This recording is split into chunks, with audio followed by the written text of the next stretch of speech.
తెలంగాణ ప్రజలందరికీ నమస్కారం. Welcome to Telangana times. మన కొత్త ఛానల్లో ఈరోజే రిజిస్ట్రేషన్ చేసిన, అంటే చాలా రోజులకి వెళ్ళింది కానీ ఈరోజు దీన్ని వాడుతున్నా. కారణం ఏంటంటే బక్కజెట్సన్ ఫ్యాక్ట్స్ అనేది కొంత ప్రభుత్వ పెద్దలు కొంతమంది అందరు కలిసి చాలామంది కలిసి కుట్ర చేసి మరి దాన్ని బ్లాక్ చేయించారు. అది ఒక వారం 10 రోజుల వరకు బ్లాక్లో ఉన్నది. నేను దాని ప్రాసెస్ స్టార్ట్ చేస్తున్నా. అయితే బక్కజెట్సన్ ఫ్యాక్ట్స్ తిరిగి మనం తీసుకునేంత వరకు ఈరోజు మనం కొన్ని ముఖ్యమైన కార్యక్రమాలు చేయబోతున్నాం. అందులో అంటే ఆ కార్యక్రమాలు ఈ రిటైర్డ్ ఎంప్లాయీస్ కానీ లేకుంటే మద్దతు ఇచ్చేవారికి కానీ రీచ్ కాకుండా జరిగినటువంటి కుట్ర ఇది బక్కజెట్సన్ ఫ్యాక్ట్స్. ఎందుకంటే ఈరోజు ప్రభుత్వానికి వ్యతిరేకంగా చాలా బలంగా మనము ఆ వాయిస్ తీసుకుపోగలుగుతున్నాము, మన యొక్క వాణిని వినిపించగలుగుతున్నాము. మొన్న గవర్నర్ దగ్గర మనము అది రీప్రజెంటేషన్ ఇవ్వడం, అందరితో నిప్పియడం, మళ్ళా ఏది సుప్రీంకోర్టులో వేయడం, ఇట్లా రిటైర్మెంట్ ఎంప్లాయీస్ ఒక్కొక్క సబ్జెక్ట్ చేసుకుంటా పోతే రీసెంట్గా మరి మేఘా కృష్ణారెడ్డి అనే పేరు ఎప్పుడు తీసినా కానీ చాలా ఛానళ్ళు ఇదివరకు కూడా కొన్ని బ్లాక్ అయినాయి. తర్వాత వాళ్ళు కాంప్రమైజ్ చేసుకుంటారు. కానీ మనం ఏది చేసినా కానీ మనం 100% దాంతో ఉంటాం. అంటే ఇవాళ రిటైర్మెంట్ ఇయర్నికి పైసలు లేవు కానీ మళ్ళీ ఒక ఫ్లైఓవర్ కట్టడానికి మేఘా కృష్ణారెడ్డి కోసం మళ్ళీ ఆయనకే కాంటాక్ట్ ఇవ్వడానికి ఇవి జరిగినాయి. ఏదేమైనప్పటికీ దయచేసి ఈ తెలంగాణ టైమ్స్ ఈ ఛానల్ దయచేసి సబ్స్క్రైబ్ కాండి. ఇక అది స్టార్ట్ అయినాక అది కూడా 2 వాడుదాం, అది కూడా సబ్స్క్రైబ్ కాండి. బక్కజెట్సన్ ఫ్యాక్ట్స్ 2. కాకపోతే మన కార్యక్రమాలు ఏం జరిగాయి, కాకపోతే ఒక 1 వీక్ తర్వాత మనం తిరిగి లాంచ్ చేస్తాము.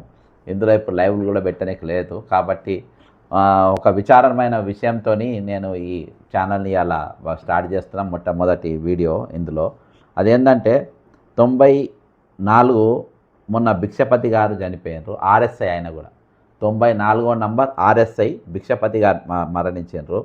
మరి ఈరోజు మళ్ళీ సేమ్ అదే ఆర్ఎస్ఐ మరి ఈయన పేరు కూడా భిక్షపతి. ఈయన వరంగల్, ఆయనదేమో ఇక్కడ ఇబ్రాహీంపట్నం దగ్గర. కాబట్టి ఈయన రిటైర్డ్ అయ్యి కేవలం 5 రోజులే అవుతుంది. 5 రోజుల క్రితమే రిటైర్డ్ అయినరు. ఈరోజు ఆయనకు అందాల్సిన బెనిఫిట్స్ కూడా ఏం రాలేదు. ఈరోజు రిటైర్డ్ అయిన వారి మరణాలు ఆయనతో కలిపి ఈరోజు 95కు చేరినాయి. అంటే ఇంకొక 4 అయితే ఇక 100కు దగ్గరలో ఉన్నాయి. అయినా కానీ ప్రభుత్వం ఇప్పటికి కూడా నిమ్మకు నీరెత్తినట్టుగా చాలా కంఫర్టబుల్గా వాళ్ళు పని చేసుకుంటారు. అసలు పట్టించుకుంటలేరు, ఏం జరిగిందో పట్టించుకుంటలేరు, ఏమవుతుందో కూడా పట్టించుకుంటలేరు. నేను అదే డిపార్ట్మెంట్కు చెందినటువంటి ఆర్ఎస్ఐతోనే మాట్లాడించే ప్రయత్నం చేస్తా. ఈరోజు ఎందుకు డిపార్ట్మెంట్ వాళ్ళు ఇంతమంది చనిపోతూ ఉంటారు, ఎందుకు స్పందన అనేది లేదు. పోయిన భిక్షపతి గారు అయితే ఏకంగా డీజీపీ గారి దగ్గర పనిచేసిండ్రు. ఆయన చెప్పినా కానీ, అంటే డీజీపీ గారు చెప్పినా ఆయన బిల్లు ఇవ్వలే. లాస్ట్ ఆయన డబ్బులు చూడకుండానే చనిపోయాడు. నేను వాళ్ళ కొడుకుది కూడా రాత్రి ఒక లాస్ట్ రీల్ అదే పోస్ట్ చేసి, నమస్తే శ్రీధర, నా నేను లైవ్లో తీసుకున్నా. ఎందుకంటే ఇప్పుడు ఇంకొక ఆర్ఎస్ఐ చనిపోయాడు భిక్షపతి, ఈయన పేరు కూడా భిక్షపతే. అవును సార్, నేనే పెట్టినా. నువ్వు పెట్టినావు. అయితే 94వ నంబర్ భిక్షపతే, ఆయన ఆర్ఎస్ఐ. 93 భిక్షపతి, 93 కాదు 94, 95 భిక్షపతి. ఇప్పుడు 95వ నంబర్ ఇవ్వాల. 95 ఈయన వరంగల్ కిలా 5 రోజులకు ఉండరు. ఏంది పోలీస్ డిపార్ట్మెంట్ వాళ్ళే ఎక్కువ, మైసయ్య గారు ఏవి చూసినా డిపార్ట్మెంట్ వాళ్ళే ఎక్కువ చనిపోతుంది ఏందబ్బా? ఏమో సార్, ఇట్లా గుండె వాళ్ళకి పైసలు ఇస్తాడా ఇయ్యడా అని ఆలోచించి అప్పులోళ్ళు బిడ్డల పెండ్లు అయినా పోలీసు వాళ్ళు అంటే స్ట్రాంగ్ కదా, పోలీసులు స్ట్రాంగ్ ఉంటారు కదా. అసలు పోలీసు వాళ్ళు వీళ్ళు కూడా మనుషులే కదా. ఏమున్నా అంటే కొంచెం అంటే బయటికి కనబడకుండా కొంచెం గుండె ధైర్యం అని ఉంటుంది, ఏదో ఒకటి ఉంటుంది కదా. ఏంది ఇంత ఇప్పుడు ఏ డిపార్ట్మెంటా? టీచర్ల కంటే ఎక్కువైపోయినారు పోలీసులు. అవును సార్. ఇప్పుడు టీచర్ల కంటే పోలీసులు ఎక్కువ చచ్చిపోతుండ్రు అబ్బా. అవును సార్. ఈక్వల్ ఉండే టీచర్లు ఆగిపోయింది చాలా రోజులకి వెళ్ళి. పోలీసు వాళ్ళు వరుస పెట్టి వస్తున్నాయి, మైసైకిల్ మొదలైనవి వీళ్ళవి. అవును సార్, ధైర్యంగా ఉండాలి. ఎందుకు రావాలి సార్ అట్లా? టైం వచ్చినప్పుడు పోతారేమో, అది వేరే మాట. కానీ అరే పాపం రిటైర్డ్ అయ్యి 5 రోజులు వీళ్ళు ఒకరు సంవత్సరం ముందుకెళ్ళి రంజిపి. నాకు వీళ్ళు కలుస్తుంది కదా రిటైర్డ్ అయిన వాళ్ళు. మొన్న ఒక ఎస్బీఐ అయినా కలిసిండు. సార్ నాది ఇంకో 5 నెలలు నా రిటైర్మెంట్ అయ్యిందని చెప్తుండు. భయం అవుతుంది సార్, ఏంది పరిస్థితి, పిల్లలు సెటిల్ కాలే అది ఇది అని. డబ్బులు వస్తే ఏమన్నా చేసుకోవచ్చు, రాలేదని బాధపడుతుండే. ఆ, అవును సార్. అయితే ఇది ఏంది అని నాకు చాలా షాకింగ్ అయిపోయినా. చాలా బాధ ఇవాళ ఆల్రెడీ ఆ షాకింగ్ న్యూస్ నాకేందంటే బక్క జెడ్సన్ ఫ్యాక్ట్స్ మన ఛానల్ బ్లాక్ చేసిండ్రబ్బా. ఈ ఇప్పుడు 14వ బ్లాక్ తారీఖు చేస్తే పోలీస్ ఇప్పుడు రావా సార్? ఇప్పుడు వస్తాయి కదా. వేరే ఛానల్కి వెళ్ళి చేస్తున్నాయి ఇది, తెలంగాణ టైమ్స్ అప్పుడు అని. అయితే సార్ నాకు సార్ గుర్తుపట్టాలని నా ఫోటో పెట్టిన, నేను ఆ సార్ లింక్ సార్ పెడతా. లైవ్ కానీ కూడా 24 అవర్స్ పడుతుంది. ప్రస్తుతం రికార్డింగ్తో నడిపిస్తున్నా. అయితే సార్ ఆ సార్ బక్క జెడ్సన్ ఫ్యాక్ట్స్ కూడా వస్తుంది. ఇక అది మెయిల్ పెట్టాలి, ఒక వారం 10 రోజులు పడుతుంది. దాన్ని కూడా సార్ సబ్స్క్రైబ్ చేపియాలి. ఇక అంటే ఈ రిటైర్మెంట్ వాళ్ళు ఈ వాయిస్ ఇన్ ఒక దాంట్లోనే వస్తుందని టార్గెట్ చేసిండ్రు అదే ప్రభుత్వానికి అవును సార్. వ్యతిరేకంగా.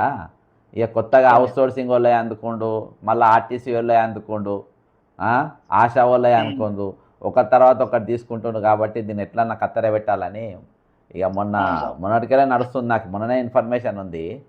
ఇక అవును కాకపోతే సార్. అంత ఈజీగా బ్లాక్ చేయడం, తెల్లారి చూసే వరకు నా ఛానల్ బ్లాక్ అయింది, వస్తలేదు. సార్ ఏందని సార్ చూసి మెయిల్ పెడితే 10 రోజుల దాకా బంద్ ఉన్నది అని చెప్పారు. ఉహు. ఇక అదే మొత్తం ఆర్ఎస్ఐలు ఏఎస్ఐలు మొత్తం మీ డిపార్ట్మెంట్ వాళ్ళే ఇంత గుండె వలుగుతుండేందని చెప్పి ఇదై మీకు లైవ్లో తీసుకున్నాను. అవును సార్. ఇప్పుడు ఇన్ని ఏళ్ళు డ్యూటీలు చేసి చేసి చేసి మొత్తం మెత్తగా అయినాడు. అన్ని షుగరు, బీపీ, హార్ట్ల స్ట్రెంత్లు, ఇవి అవి అంతా ఉండి ఇక లాస్ట్ లో ఇక ఈ పైసలు కూడా వచ్చేటం లేవని చాలా మంది గుండె వలిగి చనిపోతారు సార్. అంటే పెన్షన్ కూడా సగమే వస్తుంది కదా ఇక ఇప్పుడు. అవును సార్. ఇప్పుడు 1,00,000 ఉంటే 60,000-70,000 వస్తాయి. 70,000 వస్తాయి. ఇప్పుడు చనిపోయింది కాబట్టి ఆయనలో సగం అవుతాయి, మళ్ళీ వాళ్ళ భార్యకు ఈయనకి డెబ్బై ఆయన 70,000 30 35,000 వస్తాయి. 1,50,000 అంతే సార్. వచ్చినోడు ఇప్పుడు వాళ్ళ భార్య 35,000. అంటే అవును సార్. ప్రభుత్వానికి దాదాపు 1,15,000 మిగులుతున్నాయి నెలకెళ్ళి. అవును సార్. మళ్ళా ఆ ఉద్యోగాలు కూడా భర్తీ చేయలేదు, అట్లే ఉన్నాయి 25,000 ఉద్యోగాలు. అవి అట్నే ఉన్నాయి, అవి నింపరు. అవును సార్. సరే అన్న. ఏం చెప్తారు సరే, పోలీసు మంచిది సార్. వాళ్ళకి అందరికీ? నమస్కారం. గుండె ధైర్యం. రిటైర్డ్ కాబోయేట వాళ్ళకి ఏం చెప్తారు, రిటైర్డ్ అయిన వాళ్ళకి ఏం చెప్తావు, ఒక మాట. నువ్వు రిటైర్ అయినాక మా పైసలు మాకు గుండె 100% ధైర్యం వస్తాయి. చేసుకోమని చెప్తావా లేదా వాళ్ళకు? ధైర్యంగా ఉండండి. చెప్తున్నాం సార్, చెప్తున్నాం ధైర్యంగా ఉండాలి. 100% మన పైసలు మనకు వస్తాయి. కొట్లాడుతూనే ఉంటాము. హైకోర్టు, సుప్రీం కోర్టు, రాష్ట్రపతికి, 14వ రాహుల్ తారీఖు రోజు గాంధీకి పోలీస్ కంప్లైంట్ పక్కా పెట్టాలి ప్రభుత్వం మీద. అదే సార్, మీరు అది వాట్సాప్ లో పెట్టండి, నేను అందరికి పంపిస్తా. ఇవాళ పంపుతా. ఇక నేను సార్. ఈ ఛానల్ లింక్ పెట్టి పంపుతా. మంచిది సార్, మంచిది. పోలీస్ స్టేషన్ కంప్లైంట్ మాత్రం పక్కా ఇవ్వాల్సిందే అంత. అవును సార్. ఓకే అన్న, థ్యాంక్ యూ, నమస్తే. అదే 14వ తారీఖు రోజు కంపల్సరీ పోలీస్ కంప్లైంట్ పెట్టాలి అందరూ, ఖచ్చితంగా ఆ రోజు. ఎందుకంటే ప్రభుత్వం పైన మనం ఒత్తిడి పెంచితే తప్ప ఈరోజు మన హక్కులు మనకు రావు. ఎందుకంటే ఇప్పుడు ఈ పాలకులు దొంగ పాలకులైన వీళ్ళు. ఇవన్నీ ప్రభుత్వం మర్డర్లే. రేవంత్ రెడ్డి 101% రేవంత్ రెడ్డి, బట్టి విక్రమార్క మర్డర్లే ఇవి. వాళ్ళే చంపుతున్నారు ఈరోజు. ఓసారి 700 కోట్లు, ఓ రోజు 1000 కోట్లు, ఇంకోసారి 6,000 కోట్లు ఇలా మాట్లాడి వాళ్ళు రిటైర్డ్ కాకముందుకెళ్ళే సంవత్సరం రిటైర్డ్ అయినాక అక్కడికెళ్ళే గుండె వలుగుతుండ్రు. అయ్యో నా దాంట్లో బయటికి పోయి ఆల్రెడీ ఇంతమంది ఉన్నారు, రేపు నేను రిటైర్డ్ అయితే నా పరిస్థితి ఏంది, ఇంతమంది చచ్చిపోయినరు. మొన్న సుందరక్క అంటుండే నెక్స్ట్ నెంబర్ నాదే వస్తుందేమో అని. దురదృష్టవశాత్తు చూస్తే ఇంకొక పోలీస్ అయిన నంబర్ వచ్చింది, అది ఇంకొక డిపార్ట్మెంట్ అయినా ఇంకొక నంబర్ వచ్చింది. కాబట్టి దురదృష్టం. మీరు గుండెలు గట్టిగా చేసుకోండి దయచేసి. మన ఈ ఛానల్ను, తెలంగాణ టైం ఛానల్ను ఇక అందరూ కూడా దీన్ని ఫాలో కండి కొన్ని రోజుల వరకు. అయినా ఏదున్నా కానీ 2 ఛానళ్ళు నడిపిద్దాం, అది ఇది 2 ఛానళ్ళు కూడా మనం ఇది పెడదాము.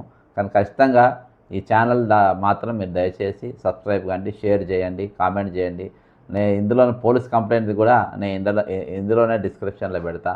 ఖచ్చితంగా మనము గుండె జారద్దు, గట్టి కొట్టాలి. ఇప్పుడు నా ఛానలే ఎగరగొట్టారు చాలా విషయాలల్లో. ఎప్పుడైతే రిటైర్మెంట్ వాళ్ళది సబ్జెక్టు కొన్ని ప్రభుత్వం వల్ల కొన్ని డిపార్ట్మెంట్ వాళ్ళు ఎదుర్కొంటున్న సమస్యలు, అందులో అవుట్సోర్సింగ్ కానీ, ఈరోజు ఆశా వర్కర్ కానీ, ఆర్టీసీ కానీ, ఇవి తీసుకున్న తర్వాత గవర్నమెంటు విపరీతంగా టార్గెట్ చేస్తుంది, ఏ విధంగానైనా ఇబ్బంది పెట్టాలని.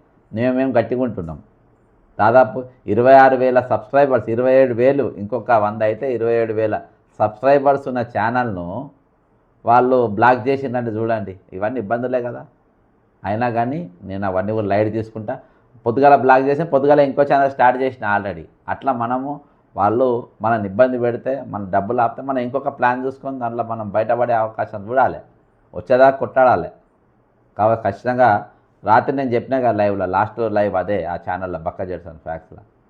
వాళ్ళు ఎన్ని వేసినా వాళ్ళకి మనం ఎత్తేసుకుంటూ పోతాం. ఖచ్చితంగా ప్రభుత్వం పైన మాత్రం మనం యుద్ధం చేయబోతున్నాం, యుద్ధం ప్రకటిస్తున్నాం, ఇక యుద్ధమే. కాబట్టి ఖచ్చితంగా దయచేసి ఛానల్ షేర్ చేయండి.